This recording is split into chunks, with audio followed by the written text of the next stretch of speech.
Hello welcome বন্ধুরা, explain গ্যালারির আরেকটি অসাধারণ এক্সপ্লেন ভিডিওতে আপনাদের সবাইকে স্বাগত জানাচ্ছি। আজকে আমরা অনলি ফর লাভের এপিসোড 30 নিয়ে এক্সপ্লেন করব। এই ভিডিওটিতে লাইক টার্গেট থাকলো 500 খানা। আপনাদের একটি লাইক সাবস্ক্রাইব আমাদের ভিডিও বানাতে অনেকটা পরিমাণেই মোটিভেশন দেয়, সেই কারণে লাইক এবং সাবস্ক্রাইব অবশ্যই করবেন। এরপরে আমরা জাওকে দেখতে পারি যে শিয়ানের কোম্পানিতে ইন্টারভিউ দিতে এসছে এবং শিয়ান জাওকে দেখা মাত্রই সেই ইন্টারভিউর ঘরে গিয়ে বসে পড়ে। অন্যদিকে জাও শিয়ানকে দেখে ঘাবড়ে যায়, সেই কারণে ইন্টারভিউর সময় সে ভালোভাবে কথাই বলতে পারছিল না। শিয়ানও তখন তার এমন অবস্থা দেখে রেগে সেখান থেকে উঠে চলে যায়। সে চলে যাওয়ার পরে জাওয়ের যারা ইন্টারভিউ নিচ্ছিল তারা একে অপরের সাথে কথা বলতে শুরু করে। অন্যদিকে আমরা শিয়ানকে দেখতে পারি যে তার নিজের অফিসে এসে কাজ করছিল। তখনই তার কাছে সইয়ের মেসেজ আসে এবং সে তাকে বলে, আমি আজকে তোমাকে খুব মিস করছি। এর পরের উইকেন্ডে আমি তোমার কোম্পানিতে যাব এবং তুমি যেই কাজটাই বলবে তাতেই তোমাকে আমি হেল্প করে দেবো। শিয়ানও তখন তার কথায় রাজি হয়ে যায়। এরপরে উইকেন্ডের দিন সই শিয়ানের কোম্পানিতে আসে এবং সে শিয়ানের সামনে দাঁড়িয়ে থাকা সত্ত্বেও শিয়ান তাকে দেখে কোনো রিয়াক্টই করে না। সেই কারণে সই তার মুখের সামনে গিয়ে বলে, আমি কি ইনভিজিবল হয়ে গেছি যে তুমি আমাকে দেখতেই পারছো না? তার কথা শুনে শিয়ান তখন বলে, তুমি সামনের সিটে গিয়ে বসো এবং সেখানে বসার পরে সই তার কাজ করতে শুরু করে। এরপরে সে শিয়ানের আশেপাশেই ঘুরতে শুরু করে, কিন্তু শিয়ান তাকে কোনো অ্যাটেনশনই দিচ্ছিল না। এরপরে শিয়ান একজনকে কল করে এবং দুটো মুভির টিকিট বুক করে। তার এই মুভির টিকিট বুক করা দেখে সইও খুশি হয়ে যায় এবং যাওয়ার জন্য সে হাতে ব্যাগ নিয়ে রেডি ছিল।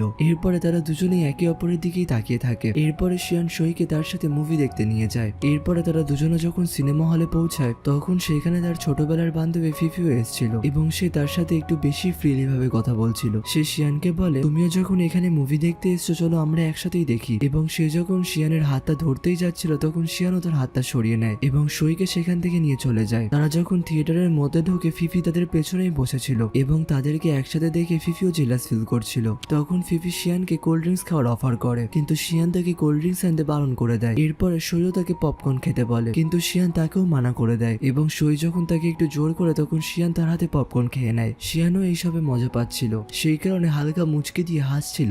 এরপরে শিয়ান সইয়ের পায়ের ওপর একটা নেকলেস পরে থাকতে দেখে, কিন্তু শিয়ান তাকে কিছুই বলে না। এরপরে মুভি এন্ড হওয়ার পরে যখন তারা বাইরে বেরোয় তখন সই ওয়াশরুমে যাবে বলে সেখান থেকে চলে যায় এবং তখনই শিয়ানের ছোটবেলার বন্ধু ফিফি বাইরে বেরোয়। ফিফি তখন তাকে সইয়ের সম্পর্কে জিজ্ঞাসা করে এবং এরপরে সে তাকে ডিনারে যাওয়ার জন্য অফার করে, কিন্তু সেটাতেও শিয়ান তাকে মানা করে দেয়। এবং তারা যখন এইসব বিষয় নিয়ে কথা বলছিল তখন সই কিছু মেয়ের সাথে আসছিল। আসলে সইর এদের সাথে ওয়াশরুমেই আলাপ হয়েছে। সই যখন শিয়ানের কাছে আসে তখন সে শিয়ানকে ফিফির সম্পর্কে জিজ্ঞাসা করে এবং শিয়ান তখন তাদেরকে একে অপরের সাথে পরিচয় করিয়ে দেয়। ফিফি যখন হ্যান্ডশেক করার জন্য হাতটা বার করে সইও তার হাতের ব্যাগটা শিয়ানকে ধরিয়ে দিয়ে তারপরে তার সাথে হ্যান্ডশেক করে। এরপরে তারা যখন একসাথে বাইরে বেরোচ্ছিল সই খুব এনজয় করছিল এবং তার হাসি দেখে শিয়ানও হাসছিল। এরপরে বাইরে বেরিয়ে যখন তারা গাড়িতে উঠতে যাবে তখন সই তাকে বলে, আজকের ওয়েদারটা কত সুন্দর লাগছে, চলো আমরা একটু হেঁটে আসি। এরপরে সই যখন সেখান থেকে চলে যাচ্ছিল শিয়ান হাতটা ধরে তাকে টানে এবং শিয়ান যখন তার অত্যাধিক কাজে চলে আসে সই মনে ভাবে হয়তো শিয়ান তাকে কিস করবে, কিন্তু শিয়ান সেই নেকলেসটা তার গলায় পরিয়ে দেয় এবং চোখ খোলার পরে শিয়ান তাকে জিজ্ঞাসা করে, তুমি কি ভাবলে আমি রাস্তার মাঝখানে তোমাকে দাঁড়িয়ে কিস করব?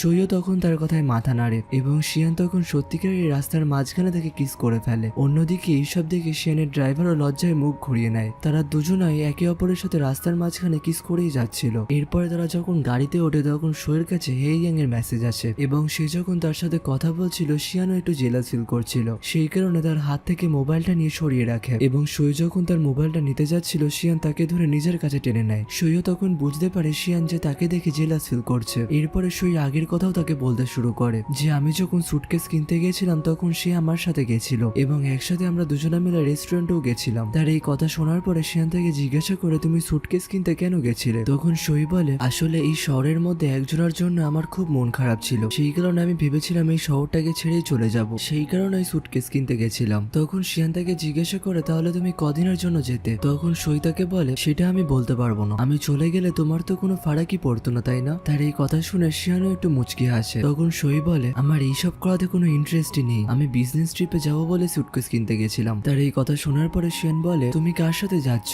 তখন সই বলে, আমি একাই যাব। এরপরে শিয়ান বিজনেস ট্রিপে যাওয়ার সমস্ত ডিটেলস তাকে পাঠাতে বলে এবং বলে, এই দুনিয়ার সমস্ত ছেলেই মনে হয় তোমাকে পছন্দ করে। তখন সামনের থেকে শিয়ানের ড্রাইভার বলে ওঠে, কোথায়, আমি তো তাকে পছন্দ করি না। তার এই কথা শুনে দুজনাই হেসে ফেলে। এরপরে আমরা শিয়ানকে দেখতে পারি সে চ্যাং এর সাথে দেখা করতে গেছে এবং সেখানকার সমস্ত এমপ্লয়ীদের শিয়ান কফি ট্রিট দেয়। এরপরে একটা ঘরে গিয়ে শিয়ান চ্যানের সাথে কথা বলে এবং তারা একে অপরের সাথে কোম্পানির বিষয়ে কথা বলছিল। এরপরে শিয়ান যে বাড়িতে এসে আবার কাজ করতে শুরু করে তখন সই তার সামনে আসে এবং তখনই শিয়ানের কাছে একজনের কল আসে এবং সে জানতে পারে তাকে এক জায়গায় যেতে হবে, সেই কারণে সে সইয়ের সাথে যেতে পারবে না। সইরও এই কথা জানার পর একটু রাগ হয়ে যায় এবং শিয়ান তার কাছে এসে তাকে মানানোর চেষ্টা করে এবং যখন সে শিয়ানের কথা মানতেই চাইছিল না তখন শিয়ান তার সাথে ফ্লার্ট করতে শুরু করে এবং তখন শিয়ানের কথা শুনে সইরও একটু মাথাটা ঠান্ডা হয়ে যায়। এর পরের দিন সই যখন অফিসে কাজ করতে আসে তখন সেদিনও শিনলিও কাজ করতে এসেছিল এবং শিনলি মজার সাথে সইকে বলে এইবারে আমি আমার কাজ খুব সুন্দরভাবে করব। শিনলির কথা শুনে সইও খুশি হয়ে যায়, সেই কারণে সে শিনলিকে বলে চলো তাহলে তুমি আমার সাথে বিজনেস ট্রিপে যাবে। শিনলিও তখন তার কথায় রাজি হয়ে যায়। এরপরে তারা দুজনে অন্য একটা শহরে চলে যায় যেখানে তারা অন্য একজনের ইন্টারভিউ নিতে এসেছিল।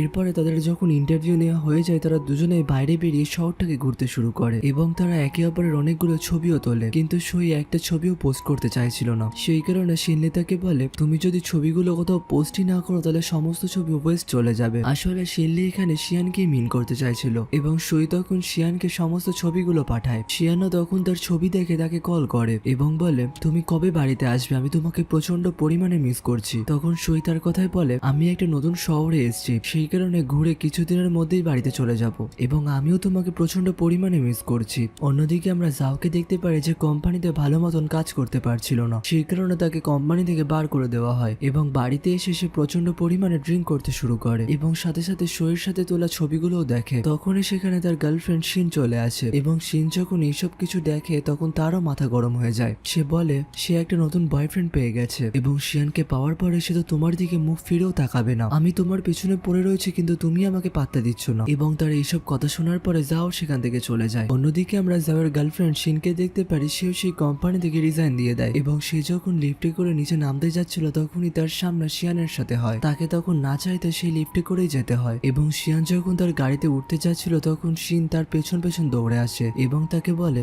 সইর এক্স বয়ফ্রেন্ড এখনো সইয়ের পেছনে পড়ে রয়েছে। শিয়ান তার এই কথা শুনে বলে তুমি যদি আমাকে এটা বলেও দাও তাহলে আমি কি করতে পারি এবং ফার্দার তুমি যদি এই ঘটনার মধ্যে ঢুকতে আসো তাহলে তোমার কি অবস্থা হবে তুমি নিজেই জানো না। এই কথা বলে সে সেখান থেকে চলে যায়। অন্যদিকে আমরা সই এবং শিনলিকে দেখতে পারি যারা বিজনেস ট্রিপ থেকে চলে এসছে এবং তাদেরকে শিনের ড্রাইভার নিতে এসছে, কিন্তু শিনলি তখন সেই গাড়িতে করে যেতে মানা করে দেয়। সই কারণ জিজ্ঞাসা করলে সে বলে কিছু কারণ না বলাই ভালো এবং সে সইকে শিয়ানের ড্রাইভারের সাথে পাঠিয়ে দেয়। তারা যখন সেখান থেকে চলে যায় প্রফেসর ইউ শিনলিকে নিতে আসে এবং তাকে দেখা মাত্রই তাকে কোলে তুলে নেয়। এরপরে তারা একসাথে সেখান থেকে চলে যায়। অন্যদিকে আমরা সইকে দেখতে পারি সেও তার বাড়িতে চলে এসছে এবং সই যখন সেখান থেকে চলে যায় তখন তার ড্রাইভার দেখতে পারে যে জাও তার বাড়ির সামনে চলে এসছে। জাওকে দেখা মাত্র শিয়ানের ড্রাইভার তার কাছে যায় এবং তাকে মারতে শুরু করে এবং সে যখন গাড়িতে এসে বসে তখন সে শিয়ানকে এই কথাটাও জানিয়ে দেয় যে জাও সইর বাড়ির সামনে এসছে। শিয়ান তার এসএমএস দেখা মাত্র সেখান থেকে বেরিয়ে চলে আসে এবং অন্যদিকে আমরা সইকে দেখতে পারি যে গেট নক করায় গেট খোলে এবং জাওকে দেখার পরে যখন সে গেটটা বন্ধ করতে চাচ্ছিল তখন সে তাকে বন্ধ করতে দেয় না। সে তাকে বলে আমি তোমাকে এখনো ভালোবাসি, তুমি আমাকে আরেকবার চান্স দিতে পারো, আমাকে প্লিজ ক্ষমা করে দাও। সে যখন এইসব কথাই বলছিল তখনই পেছন দিক থেকে শিয়ান চলে আসে এবং শিয়ান সঙ্গে সঙ্গে সইকে ভেতরে ঢুকিয়ে গেট বন্ধ করে দেয় এবং গেট বন্ধ করে জেলাসির চক্করে তাকে কিস করতে শুরু করে। কিস করার পরে তারা একে অপরের দিকেই তাকিয়ে থাকে এবং শিয়ান তখন সইকে বলে তুমি কিছুক্ষণ আমার জন্য অপেক্ষা করো, আমি এক্ষুনি আসছি, তুমি কিন্তু ঘুমাবে না।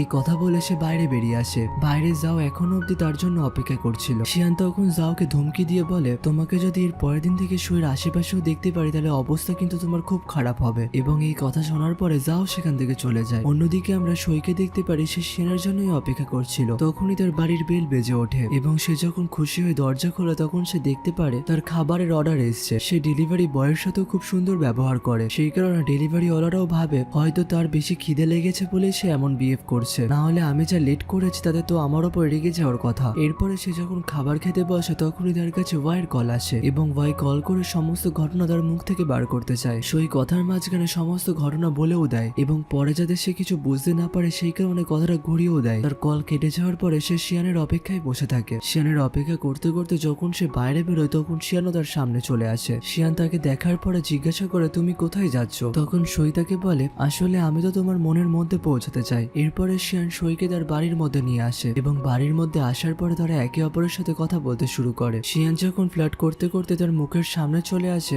তখন সই বুঝতে পারে যে শিয়ান আজকে প্রচন্ড পরিমাণে ড্রিঙ্ক করেছে। এরপরে শিয়ান সই সোফার মধ্যে গিয়ে শুয়ে পড়ে এবং সইও তার সামনে আসে এবং মনে ভাবে আমার শিয়ানের চশমাগুলো খুলে নেওয়া উচিত, কিন্তু আমি শুনেছি যারা চশমা পরে তারা অন্যের হাত থেকে নিজের চশমা খুলতে পছন্দ করে না। এই কথা ভাবার পরেও যখন সে তার চশমা খুলতে চায় তখন শিয়ান তার দিকে তাকায়, সেই কারণে পরে সই আবার তাকে চশমা পরিয়ে দেয় যে তুমি হয়তো ভালোভাবে দেখতে পারছো না। তখন শিয়ান তার কথায় বলে তুমি যতক্ষণ ভালোভাবে দেখতে পারবে আমিও ততক্ষণ ভালোভাবে দেখতে পারবো। শিয়ানের এইসব কথা শুনে সই ভাবে একটা মানুষ যখন ড্রিঙ্ক করে তখন সে পুরো মানুষটাই চেঞ্জ হয়ে যায়, যেন দেখে মনে হয় দুটো মানুষই আলাদা। এরপরে সই তার সাথে কথা বলতে শুরু করে, কথার মাঝখানে এটাও বলে দেয় কালকে সকালবেলা তুমি যখন ঘুম থেকে উঠবে তোমার কিছুই মনে থাকবে না। তার এই কথা শুনে শিয়ান বলে তাহলে সকালে মনে রাখার জন্য আমি একটা প্রমাণ ছেড়ে যাই। এই কথা বলার পরে সে সইয়ের ঘাড়ে কামড়ে দেয়, যেভাবে সই আগে শিয়ানের ঘাড়ে কামড়ে দিয়েছিল, এবং তাকে হাক করেই সেখানে শুয়ে থাকে। সইও তখন তাকে হাক করেই সেখানে বসে থাকে। কিন্তু কিছুক্ষণ পরে সই সেখান থেকে উঠে শিয়ানের নেশা কাটানোর জন্য কিছু একটা ব্যবস্থা করতে যায়। সে যখন তার জন্য মধুজল বানাচ্ছিল তখন তার ঘাড়ে শিয়ানের কামড়টা দেখার ইচ্ছা করে, এবং সে যখন আয়নার সামনে কি নিজেকে দেখে তখন নিজেকে দেখেই সে হেসে ফেলে। আর এখানেই আমাদের এই এপিসোডটার সমাপ্তি ঘটে। এপিসোডটির এক্সপ্লেন যদি ভালো লেগে থাকে অবশ্যই চ্যানেলটিকে সাবস্ক্রাইব করবেন এবং পাশের থাকা বেল আইকনটি অল অপশনে ক্লিক করে দেবেন এবং কমেন্ট করে জানাবেন এক্সপ্লেনটি কেমন লাগলো। লাইক টার্গেটটা কমপ্লিট করে দিলে সত্যি খুব ভালো লাগবে। আবার দেখা হবে পরের ভিডিওতে। সবাই ভালো থাকবেন, সুস্থ থাকবেন, বাই।